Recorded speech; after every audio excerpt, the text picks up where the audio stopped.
What's up mga kailokano? So, sa video na to, ituturo ko sa inyo kung paano mag-drive ng automatic na sasakyan. Pero bago ang lahat, please like and subscribe para po notified po kayo sa mga videos pang gagawin ko. So, tara na! Start na tayo! Ayan. So bago po tayo magsimula, kailangan muna nating kabisaduhin kung ano yung mga parte ng sasakyan na ating gagalawin o pipihitin. Ayan. So, andito po yung mga controls niya. So, magsimula po tayo dito sa manibela. Okay, ang manibela, ito po yung ginagamit natin para lumiko pakaliwa or pakanan. Ayan, ito po ang manibela. Iniikot po siya. Sunod po is kailangan alam natin kung nasaan yung susihan. Ito po. Ayan yung susi. Next, dito po tayo sa control ng wiper. Ito. Pag tinaas po siyang ganyan, so iikot po yun. Aandar po yung wiper niya pag pinataas mo. Bali, ang paggalaw po niyan is manual. Pag pinababa mo po siya, matik na pong gumagalaw yung wiper. Okay, may speed po yan. Habang pababa po ng pababa, hanggang level 3 po, mas mabilis. Next po is yung lightings. Yung switch po ng light. Ito po, yung una po, itong kung makikita nyo po yung may picture ng logo ng ilaw. Pag pinababa mo po siya, ay tinaas mo siya. Ginagawa mo! Ibig sabihin, nakahit na po yung light niya. Ayan. Ngayon, pag gusto mo pong i-high beam, palakasan po yung ilaw, itulak mo po siya pababa, naka-high na po yung ilaw natin. Ayan. Ngayon, kung gusto mo naman po ng hazard, Pare, pass yan, hindi hazard. hilahin mo po siya pataas. Ayan. Kung mapapansin niyo po, dito po sa dashboard natin, makikita niyo yung ilaw na kulay blue. Ayun, ayun po siya. Ayan. Ang sunod po natin is yung signal light. Dito pa rin po siya sa parte ng ilaw natin. Ayan.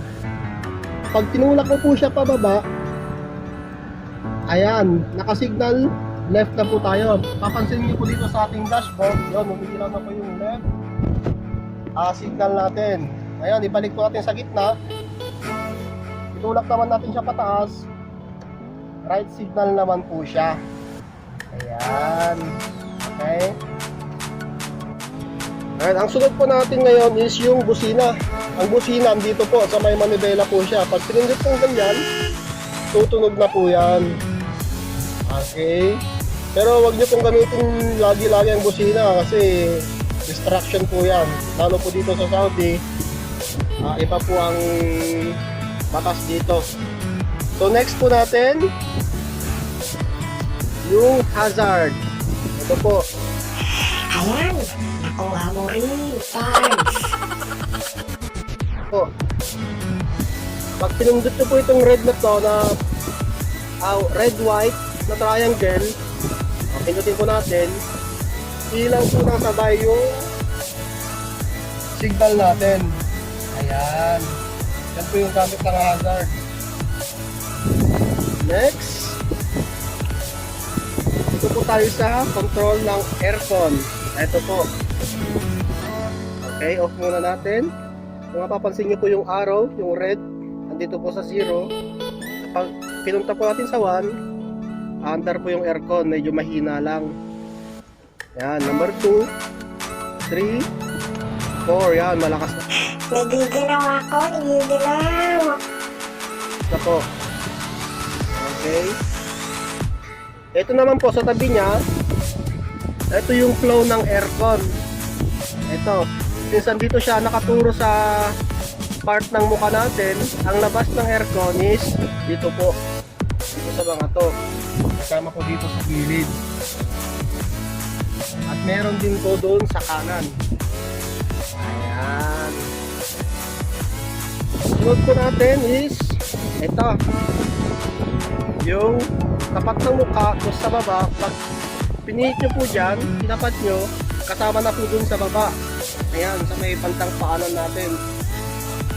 Ayun. So dito, ganoon din pag dyan, sa paalang yung labas ng hangin natin. Okay. Ito, wag muna to. Next po natin is ito. Yung sa aircon natin. Pag blue, pag nasa blue po yung turo ng ating selector, ibig sabihin malamig po siya. Pag pinihit po dito sa may red, pag taglamig lang po yan ginagamit kasi heater po yan. Okay? So ayan, balik po tayo. So ang sunod po natin ngayon is itong ating handbrake. Okay? Itong handbrake po natin is ginagamit ito pag tayo ay magpa-park.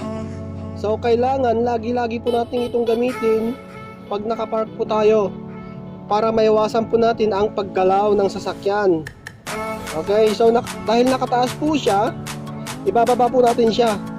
Okay, pag ibababa po natin, ibig sabihin either abante tayo or atras, depende po kung saan kayo pupunta. Kasi pag nakataas po ito, nakahawak po siya sa preno, hindi po kayo makakaalis. So, paano ba ito i-operate? Okay? Pindutin nyo po itong button na to. Tapos, pahila konti, then baba. So, nakababa na po yung ating handbrake. So, mapapansin nyo po ito, pag nakababa, papakita ko po yung ilaw niya sa may dashboard natin. So, ibalik po natin, itaas po natin, hilahin nyo po siya pataas. Ito, pansinin nyo po yung ilaw sa my dashboard. Ito po. Yan. So, ibaba po natin, mawawala po yung ilaw niya. Ayun. Balik po natin. Yan, nakailaw na po. Yan po ang gamit ng ating handbrake. Well, ang sunod po natin ngayon is yung cambio, yung gear selector. Okay. Since automatic po yung ating sasakyan, ito po yung ating makikita. Yung P for park, R, reverse, N, neutral, D, for drive. So, since nakapark po tayo, itong gear selector po natin nakatapat po sa P. Okay?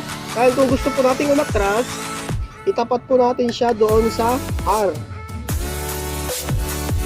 Kailangan nakaapak po tayo sa preno o kaya nakataas pa rin po yung ating handbrake para kung magalaw natin yung cambio. Ayan, atras na po tayo yan kung bibitawan po natin itong handbrake at saka yung preno po natin dun sa baba. So since nasa tutorial po tayo, mamaya po ipapakita ko po kung paano paanda rin ang ating reverse. So, neutral, ibig sabihin ng neutral po is wala pong charge, wala pong mangyayari. Nakapark pa rin po tayo, kaya lang may tendency po na pwede pong umatras yung ating sasakyan pag nasa neutral tayo. So, sunod po natin is yung B, meaning drive. Ito namang drive na to, ginagamit natin ito kapag tayo po ay aabante na. Yan. So, meron din po tayo ditong manual gear. Ito, may plus tsaka minus po. Ito, di naman po ito ginagamit masyado. So, sa mga beginners po, dito lang po tayo mag-focus sa P, R, N, tsaka D. Ayan po, ibalik po natin sa park. Ayan. So, isunod po natin ngayon yung ating gas tsaka yung ating brake. Ayan, yung ating nasa kanan is yun po yung ating gas o kaya yung accelerator. Yan po yung magse-select ng ating speed. Pag inapakan mo siya ng todo, mabilis po yan. So, ang pag-drive po ng sasakyan, hindi po mabilisan. Kailangan dahan-dahan at maingat kasi wala po tayo sa karera. Tapos yung nasa kaliwa naman po, yan yung ating brake o kaya yung preno para po makontrol ang pagtigil ng ating sasakyan. So, dahan-dahan din po sa pagpreno kasi nakakadisgrasya rin po yan. So, ayan, start na po tayo. Ngayon, para po magsimula, kailangan ayusin muna natin yung adjust ng ating sasakyan. Adjust ng upuan to, upuan, hindi sasakyan. Yan, yung tamang-tama lang po sa angle ng ating manibela para hindi po tayo mahirapan sa pagmamaneho. So, paano ba i-adjust ang ating sasakyan? Ito, meron po tayong lever dito sa ilalim niya. Ito po, itaas nyo pong ganyan, tapos pwede pong i-abante at i-atras ang ating sasakyan. Sinabi ng upuan kulit mo no? Yan po yung gamit. Ayan, paano ba yung tamang posisyon? Ito, kailangan po yung ating kamay hindi naman po masyadong malapit or hindi naman pwedeng malayo kasi mahirap. Yung tama lang po. Ayan, itong angle na to, pwede na po ito. Para po pag ko, yan, hindi po tayo nahihirapan. So, yun po. Ayan, next. Paano lang po i-adjust itong sandalan po natin? Para hindi po tayo masyadong nakayuko or nakaliyad pag nagdodrive. Meron po tayong adjuster dito sa gilid. Ito po. Ito, hila lang po ganyan. Tapos itulak po siya. Naliliyad na po. Kahit kung ibabalik ko po, hayaan mo lang po. Taas po pa rin, tapos hayaan mo lang na sumunod sa likod mo. Ayan. Ito yung gamit ng ating adjuster. Ayan. Aandar na tayo. So, safety first. Kailangan pumasok ng ating seat belt. Ayan. So, dahil may coronavirus pa rin dito sa Saudi, kailangan po natin mag-mask. Ayan. Para po makaiwas po tayo sa virus. So, adjust natin yung upuan kasi medyo malayo. Para saktong abot lang natin yung silinyador tsaka yung brake natin.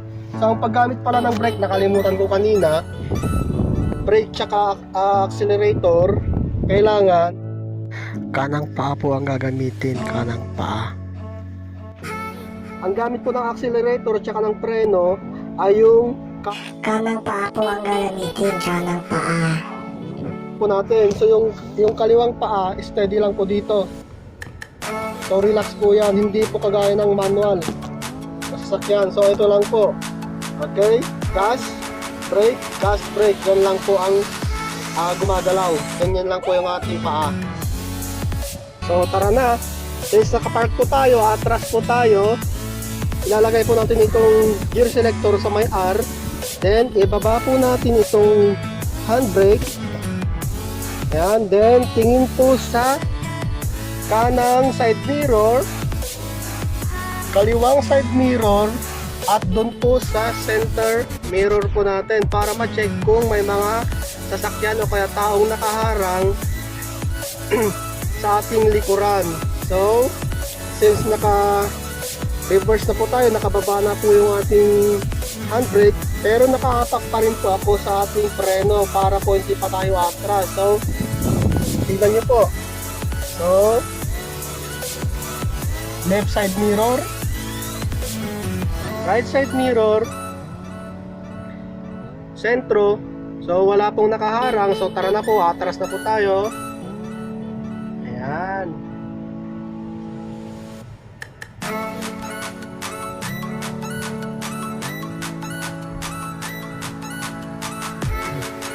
Ang pagpihit po ng manibela is dahan-dahan lang po. Ayan. Since babante na po tayo, ililipat po natin itong cambio sa D. Ayan. So, ayan na. Babante na po tayo.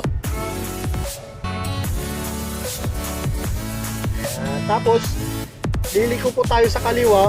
Huwag pa kalimutan mag left signal. Ayan, nakailaw na po yung ating signal light.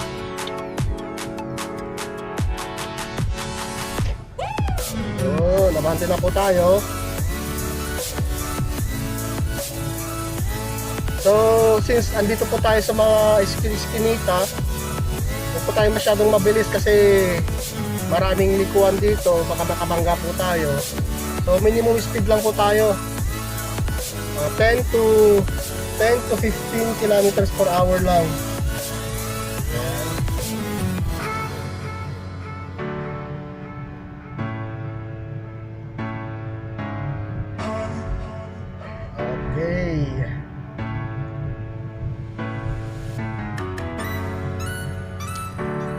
since nasa crossing po tayo, kailangan tingin muna sa kanan, tingin sa kaliwa kung malinis, then abante po tayo.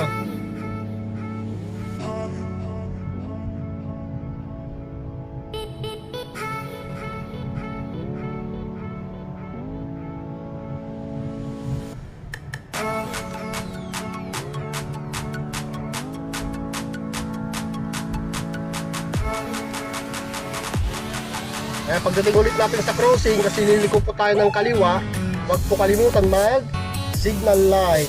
Ayan. Then tingin sa kanan, tingin sa kaliwa, kung malinis, go, abante po tayo. Ngayon, yung signal light po pala natin is automatic pong bumabalik. Automatic pong bumabalik pag babalik po yung ating manibela sa original niyang position. So hindi na kailangan nating ibalik pa. Yan. Basta every time po naliliko kayo, kanan man o kaliwa, huwag po kalimutang mag signal light para po ma-inform po yung nasa harap ninyo or nasa likod kung saan po kayo pupunta. Ayan, since punta tayong kanan, naka-signal light tayo. Ayan.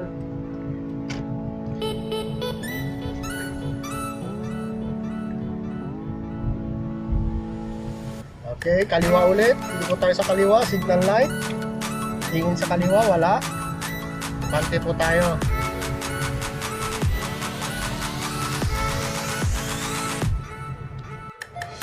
Ayan, so nakarating na po tayo. Kailangan po nating i-off yung dapat i-off. Una po, okay, yung reverse ay yung gear selector po natin. Balik po natin sa park, handbrake, papayin ng aircon, then yung ating switch, papayin. Okay, so ganun lang po kadali mag-drive ang automatic na sasakyan. So sana nakatulong po ang ating tutorial na ito para sa ating lahat, and mabuhay po, and salamat po sa mga nanood.